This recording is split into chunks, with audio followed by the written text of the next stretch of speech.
Reddit, what's the most unhygienic thing you've seen experienced? I work at an optometrist and the amount of people I've seen lick their contact lenses before putting them in teeth is atrocious. Friend of mine was visiting a nomad family while doing research in the Mongolian countryside. She watched the young daughter milking a goat. The goat shat right into the milk pail. Daughter scooped the crap out and continued milking. That milk was served with dinner. Homemade chocolate milk.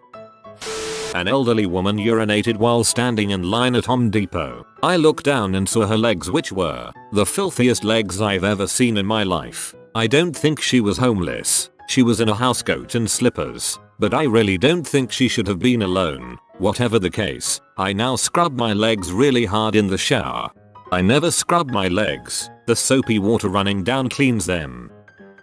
Years ago, I worked at Wendy's while in college. The day shift manager had his 9-month-old kid behind the counter near the carry-out window. He stuck his finger right in the tray of mayo that was used to make customers' hamburgers, then into his kid's mouth so he could laugh about the expression his kid made. Then he stuck the same finger in the ketchup and then the mustard, just so he could hee-haw at his kid's reactions. Meanwhile, low-level employees worked around him to make hamburgers to give to unsuspecting customers. All I could think of was the breeding ground of germs in that kid's mouth and how many people could get sick from his unhygienics. My boyfriend doesn't own toenail clippers. He has a designated foot knife that he uses to cut off his toenails. Ryan, if you're reading this, you're an animal. Your boyfriend is actually Frank Reynolds. My mom was a totally incompetent parent who never really understood you have to teach kids things, instead of them just learning it all through osmosis. And so after she stopped bathing me when I was 6, I went almost 10 years without ever washing my body. I just let the water run over me in the shower and assumed that was enough, because all she did for me was pour water over my head and let me soak in the tub. My skin was constantly covered in a layer of itchy, wet dust. I had zits all over my body. It was horrible and disgusting, and I finally only realized what was happening when I was a teenager online and saw people making jokes about how white people don't use washcloths or loofahs. True story. It was so bad that if I got out of the shower and scratched my leg, a wet grey gunk would peel off my skin and catch under my fingernails. In my lack of understanding, tiny me just figured that was how dead skin worked. Now I scrub all over with a big frothy loofah full of soap every time I shower, and it's absolutely glorious.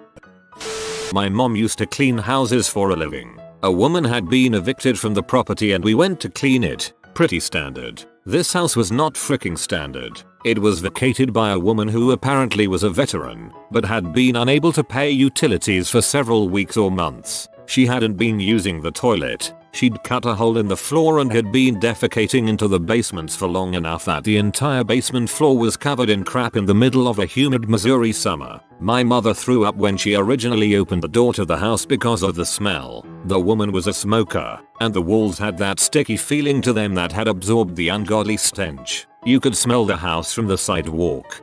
I hope your mum shut the door and refused to clean it. You need proper hazard gear to clean up that much human waste. One morning, there was a yellow washcloth on my toothbrush. I thought that was kind of gross, but not super freaked out. I brushed me teeth, and I thought I tasted throw up, so I just threw it out. Later in the day, my little sis says that she threw up in the middle of the night, then cleaned it up with a yellow washcloth. Then that washcloth ended up on my toothbrush. Still makes me cringe. I used to live next door to this lovely Mormon family. Nicest folks you could ever hope to meet. That said, they had some weird preoccupation with breeding and the mom was too constantly pregnant, and therefore exhausted and nauseated, to do much in the way of cleaning. And given they had 5 kids, 6 by the time they moved, 2 cats, a tank full of fish, bred cage upon cage full of hamsters, and kept a mated pair of German shepherds, who had puppies the day they were intended to move. There was a lot to clean up. Their oldest daughter was 12 when I met them, and had already taken on the role of surrogate mom to her younger siblings. She could feed, bathe, dress and change them, but doing all that, seeing to it that everyone's homework and her own got done and cleaning the entire house was simply too much for her to handle on her own. That house was next level, though. The trash can would go unemptied for weeks at a time, until trash was literally overflowing onto the floor. Dishes sat so long they'd get crusted to the counters. Once I was making the kids a snack in the kitchen and saw a roach in the sink. The oldest girl brushed that off, saying as long as they don't touch the food it's okay. Yeah, turns out sometimes they got in the oven too. The littlest kids shared a room, and sometimes if they fell asleep playing they'd literally lie down where they were, on the 2-foot thick layer of stuffed animals, toys and dirty clothes on their floor. Once the dog had diarrhea on a sofa pillow and the mom's response was to toss it out in the backyard where the kids, sometimes, played. When they finally moved out, my mom was recruited to help clean the place up for the next family. Turns out the bathroom walls were actually pink, not brown like we thought. Worked on an ambulance. Got a call for cardiac arrest following a well check at an apartment. Police radioed and said no lights or sirens. Man appears to be dead several days. We get there and his apartment was something straight out of Hoarders. Trash piled 6 inches to 4 feet high. Roaches everywhere. Old bottles of orange juice capped up and swollen about to bust with mixes of pee and old orange juice. Pee and various empty liquor bottles. Once again, roaches trying to crawl up into your pants with every step. Sad scene. BC. His wife had died some years back apparently and no one knew he lived in this manner. Had a supervisor position at a blue collar job. Truck was well kept when we looked through it trying to find family contact info. As far as anyone knew he had no family surviving after his wife passed. And there he was naked, dead on a pile of garbage where the kitchen met the living room. Stiff and starting to swell some. Large man too. Was very difficult to get him into a body bag. Skin was starting to get that slick oily sheen from decomposition. Just wanted to burn everything I wore after that scene. Probably would put that up there with the worst. My mom saw someone at a buffet get a salad, put dressing on the salad, lick the salad dressing spoon, then put the spoon back in the dressing container. And this is why I don't eat at buffets.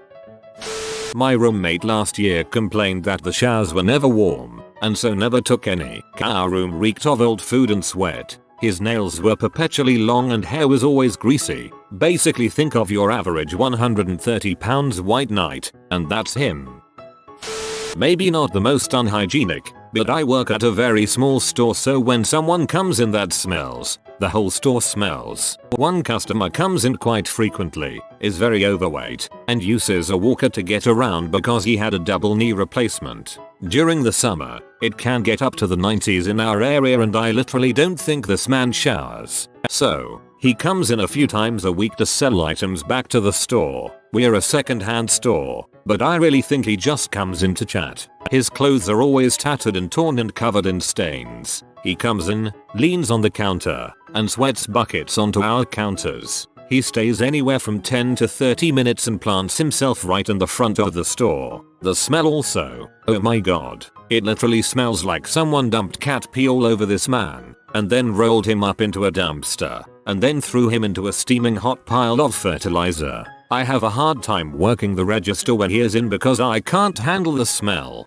The whole store actually reeks when he leaves and we have to keep the doors open and Febreze it. We also need to wipe down and disinfect the counters because there will be pools of horrid smelly sweat on it. It isn't so bad in the winter but he still reeks. I don't think he's showered in at least a year. My stomach gets in knots when I see him coming in because I know what is about to follow. I also don't think he's homeless. He has a car so he has to come from somewhere, but who knows. Please shower if you need one, for the sake of cashiers everywhere. A customer wanted to sample our self-serve soup at the deli I work at. Instead of asking, even though we don't give samples, I had to stop her from drinking directly out of the ladle. I worked in an AWA rescue brought in a prostitute who overdosed. When putting in a urinary catheter we noticed cash in her bag. Makes me question every paper currency I have ever held. My son had a blowout diaper recently. I was covered from shoulder to wrist in crap and then he decided to touch it and then my lip. I was freaking out.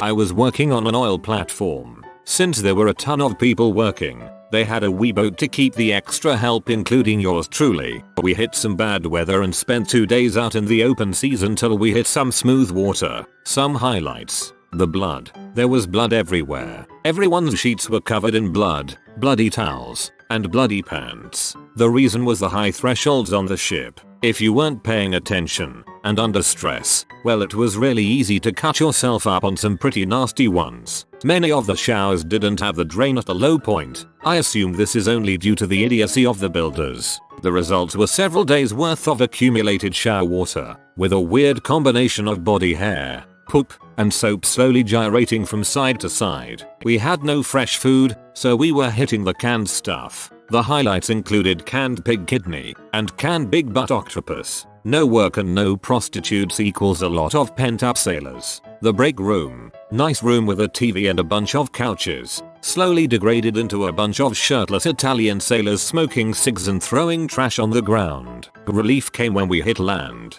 They actually had a fenced-in area for us to walk around in, sort of like a prison yard, and it was awesome. Years ago at Kmart, me and a buddy were in the checkout line behind the smelliest man either of us had ever encountered. He was a big guy, maybe 400 pounds, with dirty skin and clothes. He smelled like a rotting deer carcass. It was bad. His odor lingered after he paid and left. Everyone was talking about it in disbelief after he left, trying to clear the smell out of the store. I knew a girl who used to make her kid wear the same diaper for several days because diapers were expensive and she was trying to make the pack last. Guy in my old dorm would literally sit in the lounge area 24/7 and play League, to the point where he would even sleep there. Side note, he didn't actually live in that building. He claimed to be simultaneously descended from Russian royalty, Cornelius Vanderbilt, and his family owned farmland in a still pagan part of Ireland where all dirty Catholics were eaten and virgin giving was still a thing, and was the super cringy sort of furry. Needless to say, he never freaking showered, brushed his teeth, shaved, to say nothing of going to class. This sucker smelled bad. How bad? The parlor area was huge, about 40x 15 feet at the least, and you could smell him as soon as you walked in. His scraggly neck butt had bits of food in it that would randomly fall out when he spoke, and he never trimmed his nails, which were like fricking bugles on his fingertips. Ra eventually wound up walking in on him fricking one of the couches, and he was summarily kicked out of the school. The couch, however, is still there, in the same building. My roommate, or one of my suitemates, no one ever admitted to it, spilled dry protein powder on the soap dish in the bathroom before leaving for spring break. Instead of cleaning it up like a functional human being, he left it to fester over the next week or so, and by the time we came back, it had decayed into this disgusting, smelly brownish hard tar that was almost impossible to remove. Ick. Helped my cousin move into a house. The room he was moving into had jars and bottles and jugs all over the floor, all of them full of human urine. A few months later, I helped him move out of the same house. Most of the urine vessels were still there when he moved out. He might have even made some more of his own. The curse was passed on. Cruising down the streets in India, looking out the window seeing kids pooping in the drain ditch, with their feet literally in the water running down the street, which is touching their poop, and the other kid is 10 featuring up the street who is also pooping is now standing in the water running off the other kid's poop. It was gross and it smelled like poop everywhere.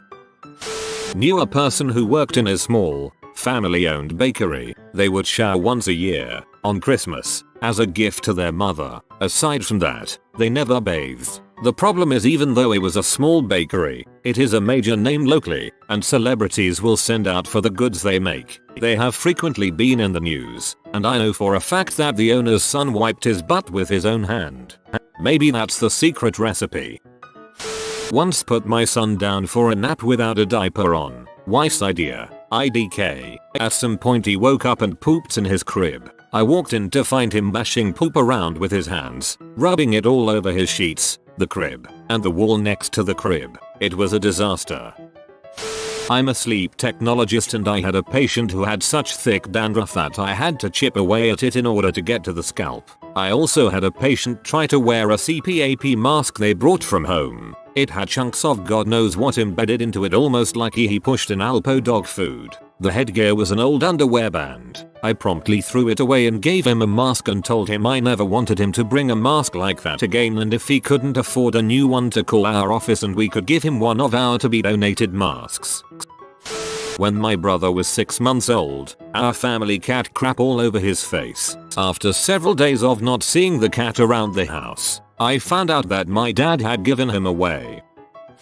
My sister thinks it's hygienic and healthy to eat her own period blood, so I'm gonna have to go with that. What the ever living frick? My dad eats his dinner with his fingers and gives some to the dog and lets him lick his fingers, then will go back to eating his dinner. I have a friend whose whole family is like that. He tried to explain it saying that dogs' mouths are cleaner than a human's. I watched the same animal lick its balls not 20 minutes ago. Pizza place I worked at, they went through a conveyor oven to cook. The problem was that there was no surface for them to feed onto when they came off of the conveyor, so if nobody was watching, they'd hit the floor. Myself and the few workers there knew that this was a crap. Start making another. I'll inform the customer that there was a mishap, and we'll give a discount to moment. So there was one time this happened while the boss owner happened to be there. The pizza came out and plopped cheese side down on the floor. Side note, dirty goddamn floor. I, wanting to pick it up with as little mess as possible, shoved a pizza tray underneath of it super quickly. I picked it up and flipped it over. It was still pretty much intact and there was only a bit of sauce on the floor. The boss has been watching the whole time. I set it on the counter next to the oven and turned my attention to the next pizza that was on its way out. When I turned back, the boss was just staring at the floor pizza on the counter. I took care of the other one, and then went to get a towel to clean up the floor. When I came back, he was finishing putting on a few fresh toppings and a bit of cheese before putting it back in the oven. I was dumbfounded. My co-worker looked like he wanted to murder the guy. Neither of us said anything though. We both regretted it ever since. It was one of those things where we couldn't decide if challenging the boss was a good idea. He was someone who would cut corners and do anything to save a buck. Like serve a pizza that had been on the floor, fully on the floor, face down, for upwards of a minute. And that's exactly what happened. He cut that pizza, took it out to a table, and served it to paying human customers. If I ever work with food again and am put in a similar situation, I'm not going to stay quiet. Thankfully, this was a non-chain, not very popular place, and probably is as bad as it gets where I'm from, so I don't think it'll happen again. I was doing some short-term volunteer work in Mozambique. At the end of the project, the villagers slaughtered a goat for a celebratory feast. They hung it from a tree upside down and slit its throat. Fine. They had a bucket underneath to catch the blood. Okay, whatever. But they didn't kill it super quick. So in its death throes, it urinated and pooped too. Into the blood bucket that went. The sauce the meat was cooked in was made from that bucket. And it was beyond the height of rudeness to refuse to eat it. Especially since these people didn't have much meat. And chose to have a whole goat for us. And we had worked with them for a few weeks and bonded. I ate the goat. Blood, urine and goat dropping stew. As little as possible, but I ate it. We all did. Shudder. I had to take a friend to the hospital when he got back from Morocco. He got E. coli from some type of goat sacrifice as well. 3 days in the hospital to keep from insulting the host family. If you are new to the channel, you can subscribe. I publish new videos every day. Until then, check another video.